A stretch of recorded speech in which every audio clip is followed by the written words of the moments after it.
Isang mapagpalang araw po sa inyo mga ka-YouTube. Welcome po sa Eric's Vlog.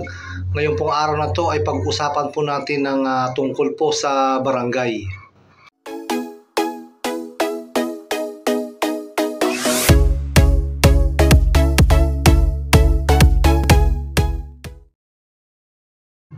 So isa po sa magandang pag-usapan po ay ang tungkol sa barangay dahil nakatatapos lang po ng eleksyon.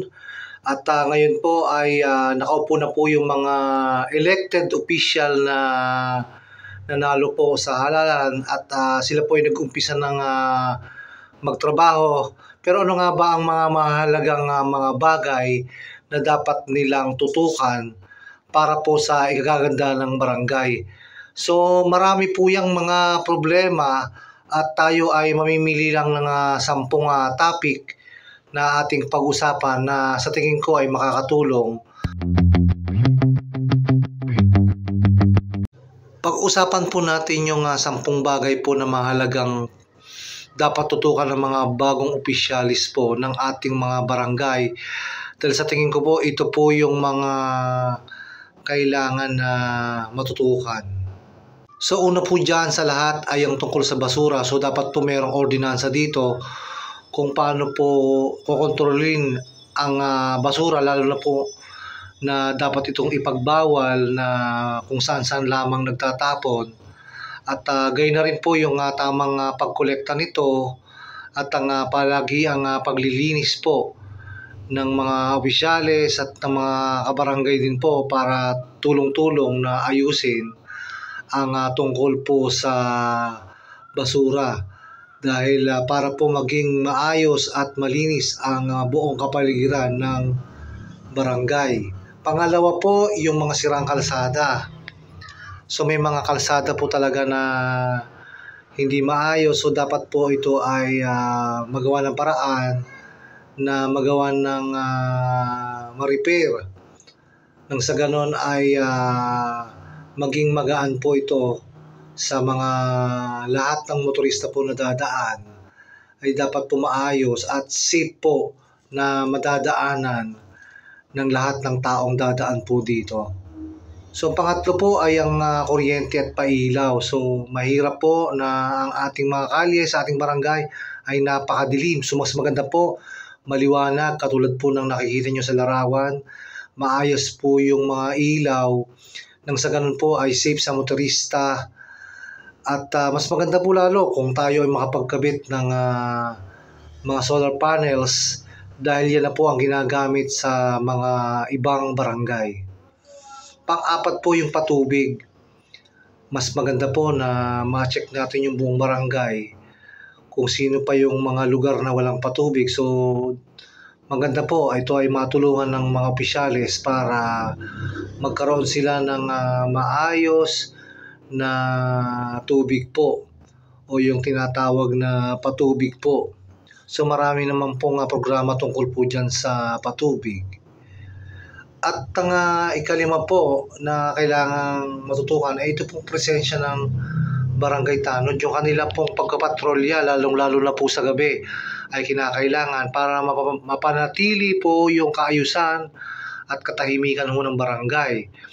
Dahil napaka-importante ho sa kanila na o sa barangay na sila ay umiikot-ikot para po ma-check din yung mga tambay at kung sino pa po yung mga medyo maiingay sa mga lansangan. So yun po, maganda mapanatili po ang kaayusan at katahimikan ho ng barangay. So kailangan hong makita ng mga tao ang kanilang mga presensya ho sa pag-iikot nila doon ho sa buong barangay.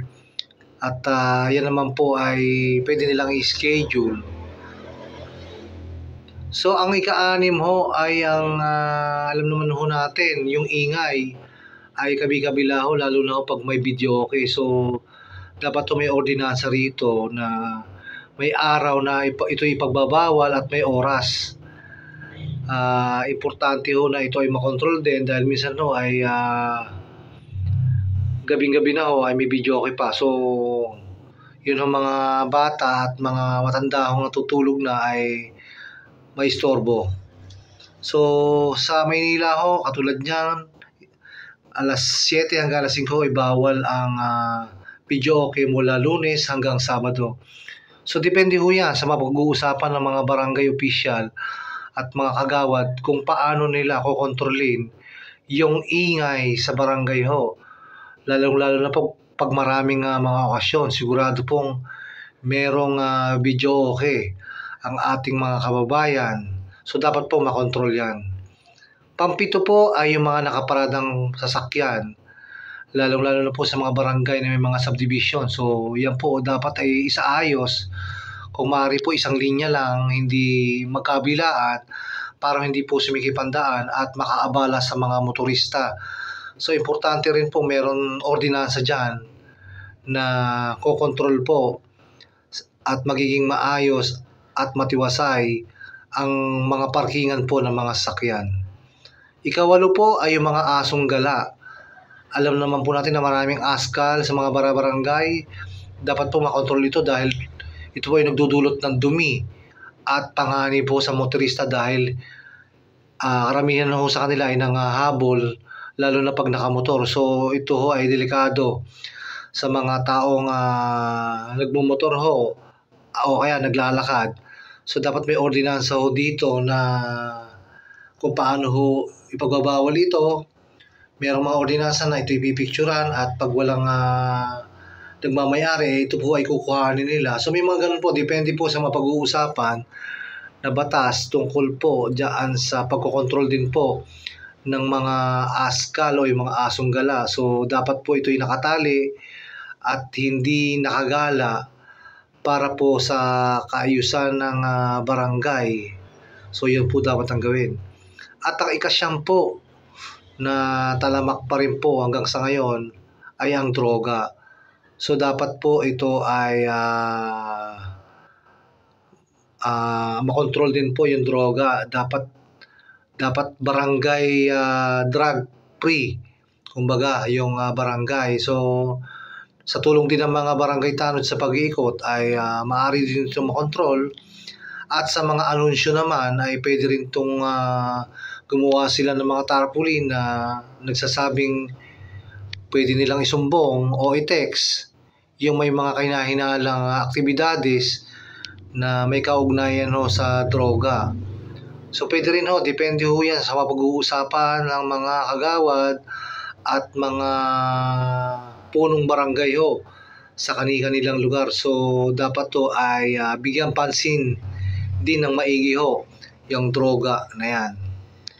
So ang ikasampu ho, yung tambay. Sana makontrol din ho ito ng mga barangay dahil minsan ho ay kung saan-saan na lang po nakatambay at nagiinom ang mga tambay. Pangit naman kung sa daan sila nagiinom at nakikita ng ating mga kabarangay. So dapat doon sa lugar na medyo maayos at hindi yung pakalat-kalat at isa pa dyan yung mga nakahubad. So yan ay dapat ay makontrol at gumawa sila ng mga ordinansa tungkol ho dyan. Paano rin makokontrol ang mga tambay ho na sa mga kanilang mga barangay ho. So yan po yung mga 10 bagay na dapat tutukan ho ng ating mga kabarangay.